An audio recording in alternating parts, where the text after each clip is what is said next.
Hi అండి. అందరూ ఎలా ఉన్నారు? నేనైతే చాలా చాలా చాలా బాగున్నాను. మీరందరూ కూడా చాలా బాగుండాలని మనస్ఫూర్తిగా కోరుకుంటున్నానండి. ఇది వచ్చేసి సాటర్డే ఆఫ్టర్నూన్ నుంచి వ్లాగ్ చేస్తున్నానండి. మా డాడీ వచ్చేసి ప్రాన్స్ అయితే తెచ్చారు. వీటిలో కొన్ని టైగర్ ప్రాన్స్ ఉన్నాయి, బ్రౌన్ ప్రాన్స్ ఉన్నాయి. సో నాకు తెలిసినవి ఆ రెండు పేర్లేనండి. సో అందుకే చెప్పాను. రెయినీ సీజన్ కదండి, మాకు కొంచెం సముద్రం దగ్గరగా ఉంటుంది, అందుకే ఫ్రెష్ రొయ్యలు అయితే తెచ్చారు.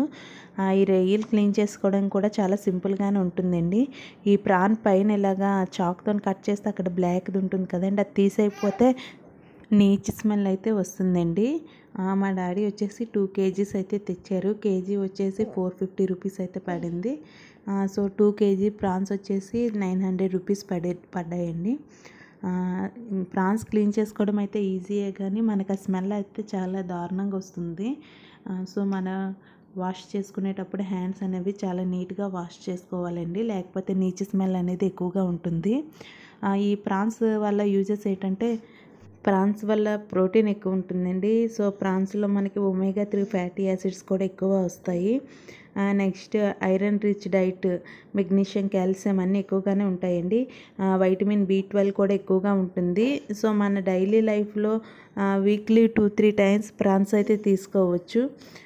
సో ప్రాన్స్ క్లీన్ చేసాక చూడండి డస్ట్ అనేది ఎంత ఉందో. సో ఆ డస్ట్ వల్లే మనకి నీచు స్మెల్ అయితే వస్తుందండి. ప్రాన్స్ కూడా 2-3 సార్లు అయితే నీట్గా వాటర్లో వాష్ చేసుకొని లాస్ట్లో సాల్ట్, పసుపు వేసుకొని వాష్ చేసుకోవాలండి. సో ఈ ప్రాన్స్ని వచ్చేసి నేను 3 టైమ్స్ అయితే నార్మల్ వాటర్తో వాష్ చేసుకున్నానండి. వాష్ చేసిన ప్రతిసారి కూడా ఇలా హోల్స్ ఉన్న బాక్సులు అయితే వేస్తున్నాను.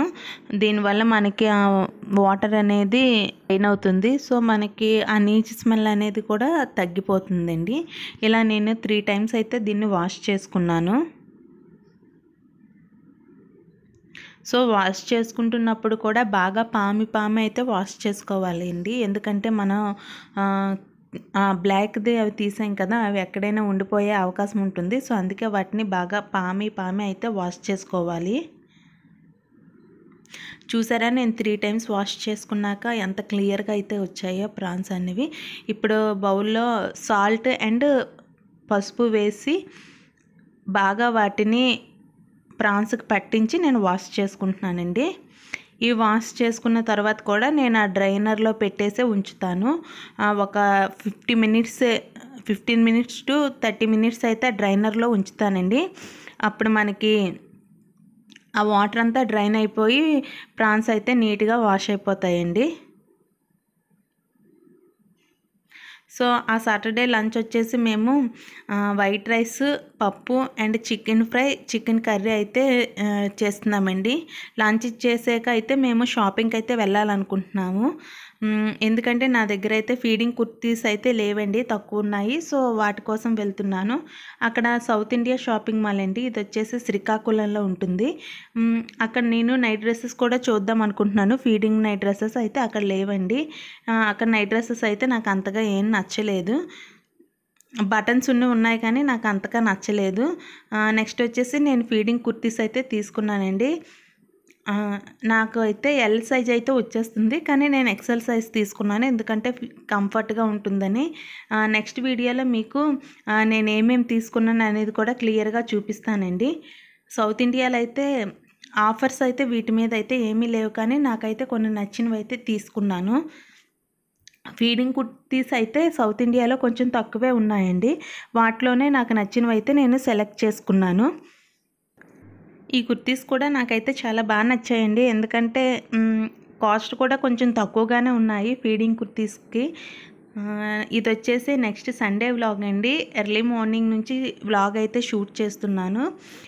మార్నింగ్ వచ్చేసి నేను మా హస్బెండ్ కోసం ఆమ్లెట్ అయితే వేస్తున్నానండి. ఇందులో కారము, పసుపు అవేమీ లేకుండా salt, pepper powder and garlic powder అయితే వేస్తున్నానండి. దీంతో కూడా ఆమ్లెట్ అయితే చాలా బాగుంటుందండి. ఒకసారి ఈ విధంగా ట్రై చేయండి, సింపుల్గా ఉంటుంది, మసాలా ఏం లేకుండా.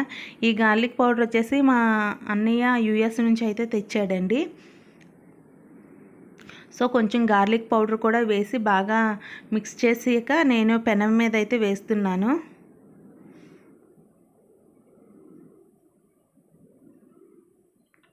సో సండే వచ్చేసి మార్నింగ్ నేను టిఫిన్ అయితే ఏం చేయలేదండి. ఇది వచ్చేసి ఆమ్లెట్ అయితే వేసి రైస్ అయితే పెట్టేసి ఇచ్చేసాను. మా హస్బెండ్కి గోంగూర పికిల్ అంటే చాలా ఇష్టమండి. సో సండే మార్నింగ్ వచ్చేసి white rice, gongura pickle with omelette అయితే వేసుకొని తిన్నారు. ఎంతమందికి ఇలాగా పికిల్తో ఆమ్లెట్స్ నంచుకొని తినడం ఇష్టమో నాకు కామెంట్ సెక్షన్లో చెప్పండి.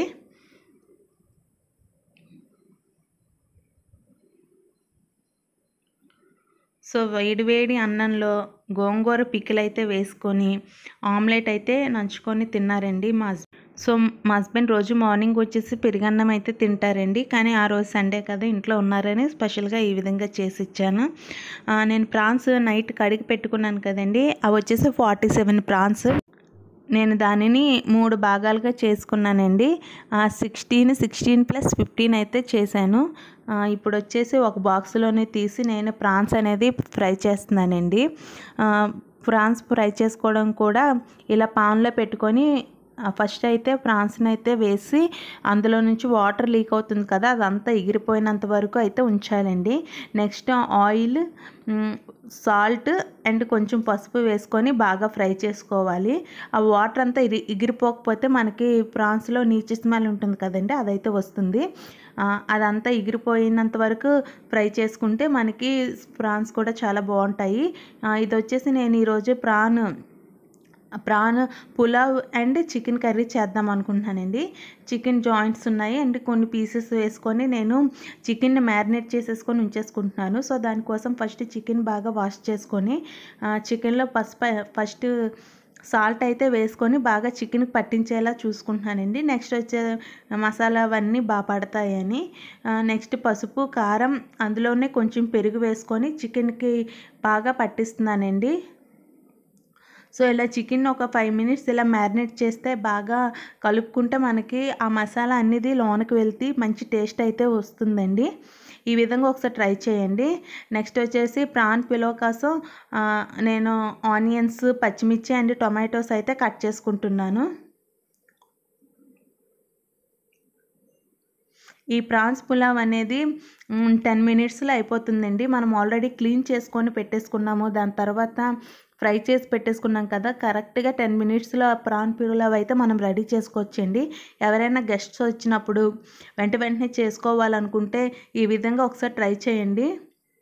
టేస్ట్ కూడా చాలా బాగుంటుంది. సో మా దగ్గర పొడుగు పచ్చిమిర్చి ఉన్నాయని తక్కువగానే వేస్తున్నానండి, ఎందుకంటే కారం ఎక్కువగా ఉంటుంది కదా. నెక్స్ట్ ఈ ప్రాన్ పులావ్కి వచ్చేసి టొమాటోస్ ఎలాగా పీసెస్గానే ఉంటే మంచిదండి, ఎందుకంటే వాటిని కూడా ఈజీగా తినేయచ్చు. పులావ్స్లో టొమాటోస్ ఎలాగా పీసెస్గానే ఉంటే టేస్ట్ అయితే బాగుంటుందండి, వాటికి కూడా ఫ్లేవర్ అనేది పెట్టి చాలా బాగుంటుంది. నెక్స్ట్ ఈ టైంలోనే నేను రైస్ అయితే కడిగేసుకొని నానపెట్టేసుకుంటున్నాను. 2 గ్లాసెస్ రైస్ అయితే తీసుకున్నాను. మామూలు రైసే తీసుకున్నానండి, బిర్యానీ రైస్ అయితే కాదు. రైస్ కూడా నానపెట్టేసుకున్న తర్వాత నేను కుక్కర్ పెట్టేసుకొని ఆయిల్ వేసుకొని మసాలా సామాన్లన్నీ వేసుకుంటున్నాను. అవి ఫ్రై అయ్యాక కొంచెం జీడిపప్పు కూడా వేసుకొని ఫ్రై చేస్తున్నానండి. సో జీడిపప్పు కొంచెం బ్రౌన్ షేడ్లో వస్తే సరిపోతుందండి. నెక్స్ట్ వచ్చేసి ఆనియన్స్, పచ్చిమిర్చి వేసుకుంటున్నాను. ఫస్ట్ పచ్చిమిర్చి వేసుకుంటున్నానండి, ఎందుకంటే ఆ ఫ్లేవర్ అంతా ఆయిల్లో ఉంటుంది. సో నేనైతే ఫస్ట్ పచ్చిమిర్చి వేసుకున్న తర్వాత ఆనియన్స్ వేసుకొని ఫ్రై చేసుకుంటున్నాను. ఇలాంటి పులావ్స్లోకి అయితే ఆనియన్స్ అయితే కొంచెం బ్రౌన్ షేడ్లోనే ఉండాలండి. నెక్స్ట్ ప్రాన్ కొంచెం టైగర్ ప్రాన్ కదండి, నేను వాటిని ఒక్కొక్క ప్రాన్ని 2 పీసెస్కి అయితే కట్ చేసుకుంటున్నాను. ఇలా కూడా వేసుకోవచ్చు, కానీ కొంచెం పెద్ద ప్రాన్స్ కదా అని నేను చిన్న పీసెస్గా కట్ చేసుకుంటున్నానండి. నెక్స్ట్ చూడండి బ్రౌన్ షేడ్లో వచ్చాయి కదా ఆనియన్స్. నెక్స్ట్ వచ్చేసి అల్లం వెల్లుల్లి పేస్ట్ వేసుకొని దానిలో పచ్చివాసన పోయినంత వరకు అయితే ఫ్రై చేసుకోవాలి. నెక్స్ట్ నేను కొత్తిమీర కూడా నేను ఆయిల్లోనే ఫ్రై చేసుకుంటానండి, ఎందుకంటే ఆ ఫ్లేవర్ అంతా ఆయిల్కి పట్టి పులావ్ అంటే చాలా మంచి ఫ్లేవర్గా ఉంటుంది. నెక్స్ట్ ప్రాన్స్ వేసుకొని ఫ్రై చేసుకుంటున్నాను. ఎక్కువసేపు అయితే దీన్ని ఫ్రై చేయ అవసరం లేదండి, ఎందుకంటే ఆల్రెడీ మనం ప్రాన్స్ ముందే ఫ్రై చేసేసుకున్నాం కదా. దీన్ని ఒక 2-3 మినిట్స్ ఫ్రై చేసుకుంటే సరిపోతుంది.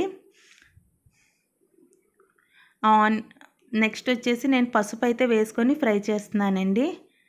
పసుపు కారం కూడా వేసేసుకున్నాను. నెక్స్ట్ టొమాటోస్ వేసుకొని ఫ్రై చేసుకుంటున్నాను. ఈ టొమాటోస్ కూడా ఎక్కువసేపు అయితే ఫ్రై చేయవసరం లేదండి. 2-3 మినిట్స్ ఫ్రై చేసుకుంటే సరిపోతుంది. నెక్స్ట్ నేను కొంచెం నిమ్మకాయ అయితే పిండుకున్నాను. దాని తర్వాత రైస్ వేసుకొని రైస్ కూడా ఒక 2-3 మినిట్స్ అయితే ఫ్రై చేసుకోవాలండి. ఆ ఫ్లేవర్స్ అంతా రైస్కి పట్టుకుంటాయి, చాలా బాగుంటుంది. ఇలా చేసుకుంటే పులావ్ ఫ్లేవర్స్ అన్నీ రైస్కి పట్టుకొని కూడా చాలా టేస్ట్గా ఉంటుంది. తర్వాత నేను మసాలా పౌడర్ కూడా వేసుకొని ఫ్రై చేసుకుంటున్నాను. ఈ డిష్ అనేది ఈజీగా బ్యాచిలర్స్ కూడా ట్రై చేయొచ్చండి. వంట రాని వారు కూడా ఈజీగా చేసుకోవచ్చు. రైస్ కూడా ఫ్రై అయ్యాక వేడి నీళ్ళు అయితే వేసుకున్నానండి. 2 గ్లాసెస్కి 4 గ్లాసెస్ వాటర్ అయితే వేసుకొని ఈ టైంలోనే మనం సాల్ట్ చూసుకొని అడ్జస్ట్ చేసుకోవాలి. ఈ సాల్ట్ అనేది సముద్రపు ఉప్పులాగా ఉండాలండి. అప్పుడే రైస్కి సాల్ట్ ఫ్లేవర్ అనేది పట్టి చాలా టేస్ట్గా ఉంటుంది. లాస్ట్లో నేను కొంచెం నెయ్యి అయితే వేసుకున్నానండి. తర్వాత కొంచెం మసాలా కూడా వేసుకొని బాగా మిక్స్ చేసేసి మూత అయితే పెట్టేశాను. 2 విజిల్స్ వరకు అయితే ఉంటే సరిపోతుంది. నెక్స్ట్ అది పక్క స్టవ్ మీద పెట్టేసి నేను చికెన్ ఫ్రై కోసం అయితే కళాయి పెట్టుకొని ఆయిల్ వేసుకున్నాను. ఇందులో కూడా నేను ఫస్ట్ పచ్చిమిర్చి అయితే వేసుకుంటున్నానండి. ఆ ఫ్లేవర్ అనేది ఆయిల్కి పట్టి మంచి టేస్ట్ వస్తుంది. నెక్స్ట్ ఆనియన్స్ కూడా వేసుకొని బాగా ఫ్రై చేస్తున్నాను. సో ఇది వచ్చేసి నేను తయారు చేసుకునే విధానం అండి. ఒకవేళ ఎవరికైనా నచ్చినట్టయితే ట్రై చేయండి. టేస్ట్ అయితే చాలా బాగుంటుంది. ఆనియన్స్ కూడా కొంచెం బ్రౌన్ షేడ్ వచ్చాక నేను కరివేపాకు అయితే వేసుకొని ఫ్రై చేసుకుంటున్నానండి. కరివేపాకు తినరు అనుకున్నప్పుడు దీన్ని కొంచెం ముక్కలుగా చేసుకొని వేసుకుంటే అందులో కలిసిపోతుంది కాబట్టి ఈజీగా తినేస్తారు. నెక్స్ట్ కరివేపాకు వేసుకున్నాక అల్లం వెల్లుల్లి పేస్ట్ వేసుకొని పచ్చివాసన పోయినంత వరకు అయితే ఫ్రై చేసుకుంటున్నాను. నెక్స్ట్ వచ్చేసి మ్యారినేట్ చేసిన చికెన్ అయితే వేసుకొని ఫ్రై చేసుకుంటున్నానండి. ఈ పీసెస్ అన్నీ కళాయికి పట్టేటట్టు పెట్టుకుంటున్నాను, ఎందుకంటే ప్రతి పీస్ అనేది ఈక్వల్గా కుక్ అవుతుంది.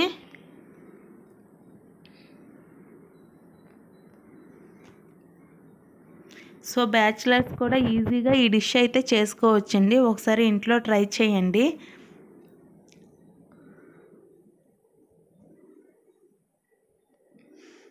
చికెన్ కూడా కొంచెం ఫ్రై అయ్యాక కట్ చేసుకున్న టొమాటో పీసెస్ వేసుకొని టొమాటోలో కూడా పచ్చివాసన పోయినంత వరకు ఫ్రై చేసుకోవాలండి.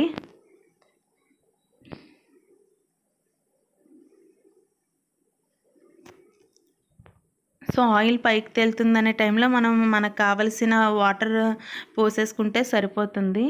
సో నేను ఇక్కడ గరం మసాలా అయితే వేసుకున్నానండి. గరం మసాలా కూడా కొంచెం ఫ్రై అయ్యాక వాటర్ వేసేసుకొని ఎంత వాటర్ కావాలో గ్రేవీ కన్సిస్టెన్సీలో చూసుకొని వాటర్ వేసుకోవాలి. నేనైతే కొంచెం గ్రేవీగానే ఉంచుతానండి, ఎందుకంటే పులావ్తో కదా ఆ జ్యూస్ కలుపుకుంటాం కాబట్టి గ్రేవీ ఎక్కువగా కావాలి కాబట్టి కొంచెం వాటర్ ఎక్కువగానే వేసుకుంటున్నాను. నెక్స్ట్ వచ్చేసి పప్పాయ అయితే కట్ చేసుకుంటున్నానండి, ఎందుకంటే నేను నైట్కి ఫ్రూట్ సలాడ్ అయితే తినాలనుకుంటున్నాను. సో బ్రెస్ట్ ఫీడింగ్ ఉమెన్కి పప్పాయ చాలా యూస్ కదండి, మనకి పాలు అది ఎక్కువ వస్తుందని చెప్తారు. సో నేను పప్పాయ అయితే వీక్లీ 2-3 టైమ్స్ అయితే నా డైట్లో ఉంచుకోవడానికి చూసుకుంటాను. పప్పాయ బయటికి కాయలాగే ఉంది కానివ్వండి, కోస్తే చాలా పండిపోయినట్టు అనిపిస్తుంది. చూడండి, కొయ్యకు ముందు అవి పీసెస్గా అయితే అయిపోతున్నాయి.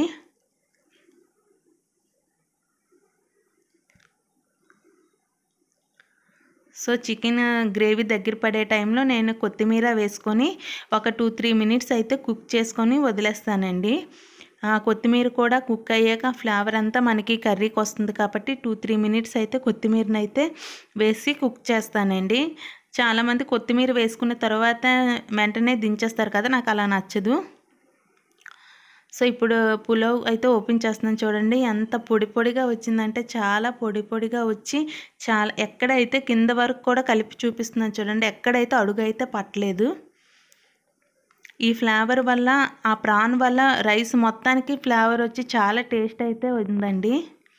ఒకసారి ఈ విధంగా ప్రాన్ పులావ్ అయితే చేసుకోండి. ఓన్లీ 10 మినిట్స్లో మీకు మొత్తం పులావ్ అయితే అయిపోతుంది, ఈజీగా అయిపోతుంది. వేడివేడిగా చేసుకొని అప్పటికప్పుడు తిన్నా చాలా బాగుంటుందండి. ఈ విధంగా అయితే ఒకసారి ట్రై చేయండి. సో చూపిస్తున్నాను చూడండి, చాలా పొడి పొడిగా అయితే వచ్చింది. రైస్ ఎక్కడ ముద్దగా అయిపోలేదండి. మనం తీస్తున్నప్పుడు ఎంత పొడిగా వచ్చిందంటే కొంచెం చల్లారయ్యాక ఇంకా పొడి పొడిగా వచ్చేస్తుందండి. చికెన్ కర్రీ కూడా చాలా బాగుంది. సో ఈరోజు సండే లంచ్ వచ్చేసి మాకు prawn pulao with chicken gravy. Next వచ్చేసి నేను కార్న్ అయితే ఉడకపెట్టుకొని ఈవినింగ్ స్నాక్స్ కింద అయితే తింటున్నామండి. ఇది వచ్చేసి మటన్ కర్రీ అండి. మా డాడీ సండే వచ్చి మటన్ కర్రీ తెచ్చారు. ఈ లివర్ వచ్చేసి నా కోసం తీసుకుంటున్నానండి వేరేగా, ఎందుకంటే లివర్లో ఎక్కువ ఐరన్ రిచ్ డైట్ కాబట్టి బ్రెస్ట్ ఫీడింగ్ ఉమెన్కి చాలా యూజ్ అవుతుంది.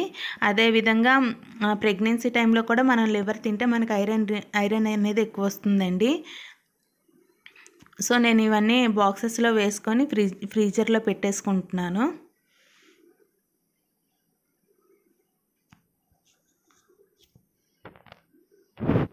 సో నా వీడియోలు చాలామంది చూస్తున్నారు కానీ సబ్స్క్రైబ్ చేయట్లేదండి. ప్లీజ్ సబ్స్క్రైబ్ చేయండి, మీ సపోర్ట్ నాకు ఎప్పుడూ ఉండాలి. నెక్స్ట్ నైట్కి వచ్చేసి నేను ఫ్రూట్ సలాడ్ అయితే తింటున్నాను కదండి. యాపిల్ పైన పొట్టు అయితే తీసేసుకుంటున్నాను, ఎందుకంటే యాపిల్ది పైన చాలా మైనంలా ఉంటుందండి. మనం ఎంత వాష్ చేసుకున్నా అదైతే పోదు. సో నేను ఆ పొట్టు అంతా తీసేసుకొని యాపిల్ పీసెస్ అయితే కట్ చేసుకుంటున్నాను.